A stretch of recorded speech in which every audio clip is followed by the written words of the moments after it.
nyo, pero ibang-iba talaga ang feels natin today. I mean, it's really a whole new experience here on ASAP. Opening pa lang, may mga nakasama na tayong mga mahuhusay ng mga kapamilya. That is true. Ang dami. First, we have to say congratulations kay Maki for his debut. After nila, namumula naman ang ganda, no? And of course, sa kanyang sold out 2-day concert. Grabe. For not done there, we also have gold medalists, of course, the Mega Q of the Mega Q division, the World Hip Hop Dance Championship this year, the one and only UP. Yes, salamat guys. Kasama din natin ang excellent na Beast House Gymnasts. Palakpakan po namin sila mga kapamilya. Yes! At syempre ito, ang talagang viral TikTok sensation from Zamboanga na nagpauso ng Maybe This Time Dance Challenge. Let's go! Ralph with no age. Kaya dito, Ralph. Ralph with no age. Ralph. Ayan, welcome to ASAP. Grabe, napaka-busy ni Ralph. Kahapon sa ibang entablado siya ng panahon. Today naman dito sa ASAP. Thank you for sharing your fun movement. Ano naman ang masasabi mo lang sikat na talaga ang iyong mga dance steps? Masaya po at natutuwa ako dahil madami po ako napasayang na ipapano sa ginawa kong video na nag-viral. Thank you po. Rock, congratulations! Ikaw ba'y may manager na? Actually, ito pala. Dahil sumikat po itong Maybe This Time Dance, paano mo gumawa mo ng maraming sayaw or may nagawa ka na ba? Rano ko po gumamit po ng kanta ni Sir Ogie po. Nagkaroon ng bulungan, Sir Omsa. Sa backstage na siya. Anong kanta mo? Just in case, ano kasi kanta? Madami po sa listahan, hindi po ako Marami. Sikat mo na. Ay, okay. At least may pa-happy. Alam mo, piliin mo yung You Are My Soul. Hindi naman ako. Akin yan. Sa kanya. Ano na, yung Kipali na lang. Di bali na lang. Di bali na lang. Pero alam nyo, siguradong proud na proud ang nanay mo. Si Mother nakakontent. She's smiling like she used to smile way back when. Mother, nakaka-proud sa iyong anak. Proud talaga ako.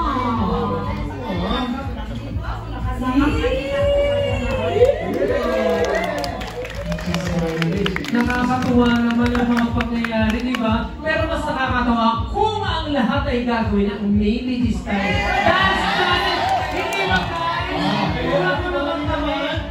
Ayan guys! Ganyan natin. ASAP! Powerhouse Cast. Thank you, Ogie Regine, for that beautiful song.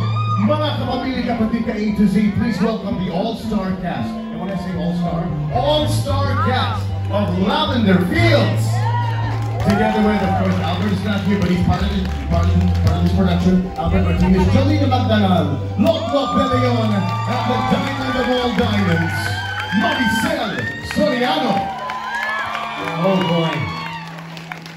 Kasama ang napakalik teleserye, ang Asian Drama King, Jericho Rosales. At ang Asian Academy Awards Best Actress, Lavender Fields herself, Jodie Santa Maria.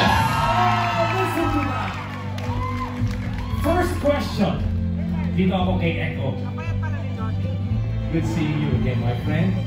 Ito ang tanong namin sa inyo. Ano yung pakiramdam mo na after 5 long years, at iba na naman, balik sa isa kapamilya teleserye? Pwede na bang umiti? Okay lang. I-character na kami. I'm really happy. Sobrang saya bumalik kasama itong pampihirang cast na doon with a great project. Sobrang init ng pagtanggap niyo sa aming lahat. we're just really happy. Yeah, super happy. Yes. Well, some things you need to wait. Yeah. Great things take time. Yeah. And that's why you joined this production to help make it great as we all do a Dreamscape in ABS-CBN Productions. We are so looking forward to this. They've already seen 2 episodes on Netflix.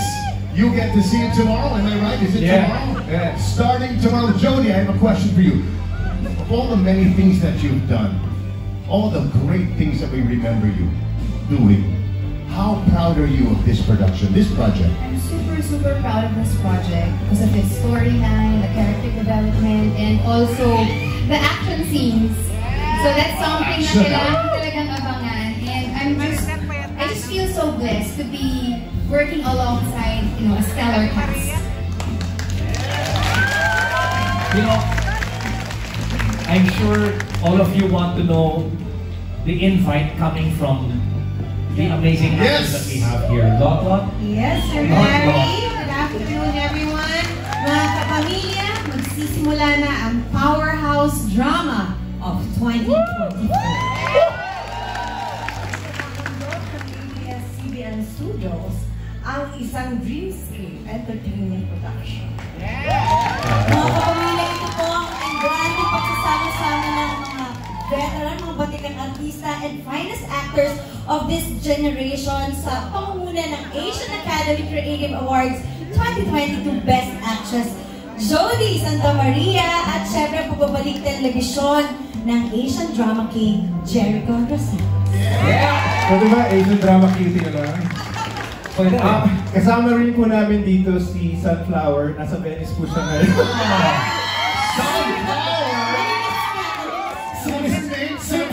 Si Miss Janine Gutierrez, hinahanap niya po yung freaking box.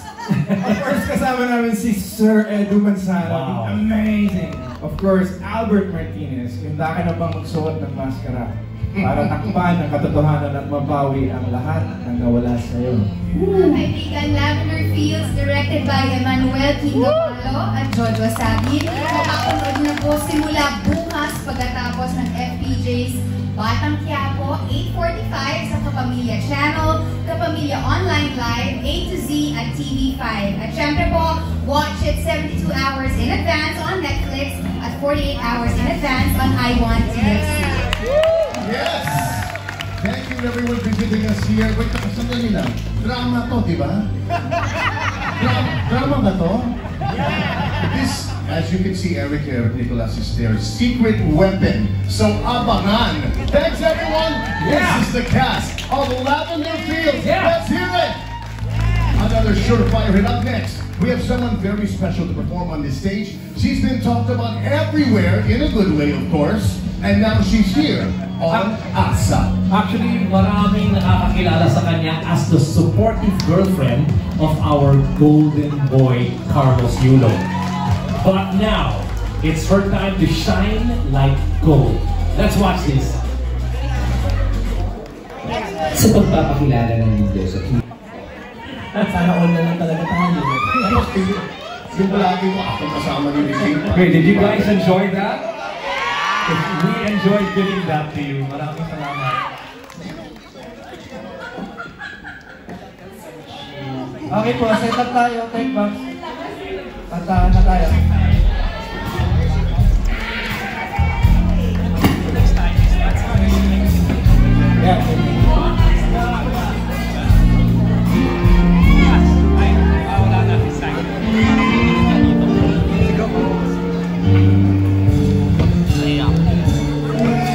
Nag-enjoy kayo?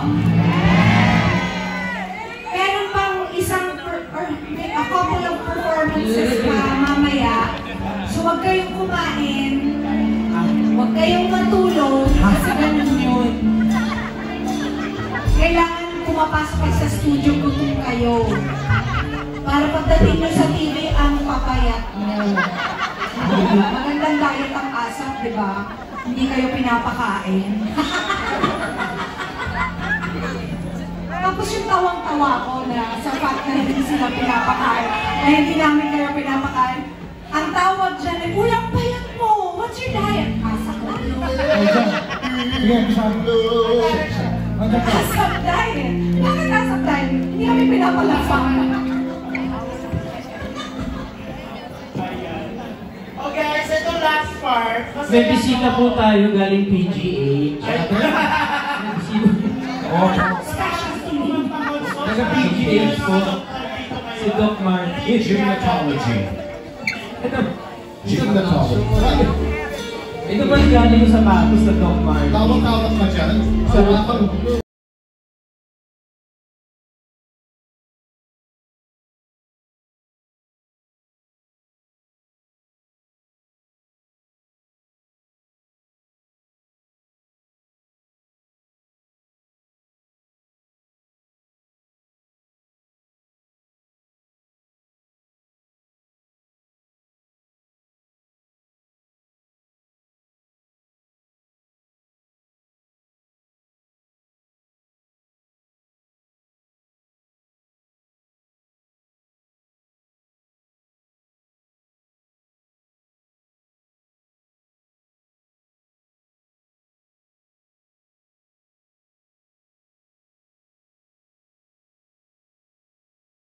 Chloe San Jose!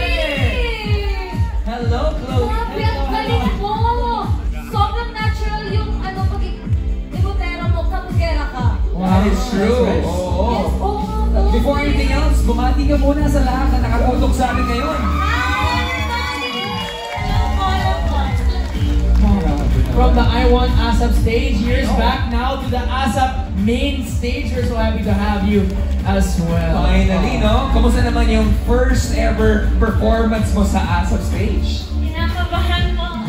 Kinakabahan ba yun? Everyone was applauding you. Grabe, ang confident mo, Beck. Ang galing, oh, grabe, bye. Pag ano?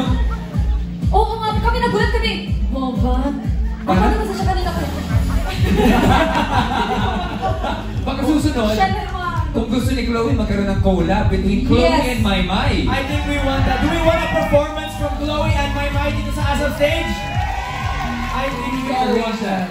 Pero speaking about what's next, Chloe, we want to ask as well, ano ba yung next chapter of your life? What's next for Chloe San Jose? Oh no, I don't know, Kuya Edward. I'm just so excited and happy to be here. Oh, let's see what the future holds. Oh, but just in case, given a chance, ano ba yung gusto mong mangyari? You can manifest it. Nagkalab ko ni Ate Maymay. Oh, yan. Hindi Ito! talaga mangyari, no? Well, Sabi ko, our doors are always open for you. You would love to? Yes, of course po. At gusto ko pa siya makita sa mga marami pang performances dito sa ASAP natin to. That's right. We would love that. We would love to say thank you once again para po natin Chloe. Sa maraming salamat. That's right. For being here on ASAP. At susunod na, isa pang Woman on Fire ang may inihandang performance for us because ASAP's Queen of the Dance Floor, Kim Chiu, will be right here. Very soon. We're so excited. Yes, but ito pa po, di lang pang Gen Z, isama po ng Millennials, Gen X, at lahat ng generations ang isa sa OG heartthrobs ng ASAP, may hinanda po for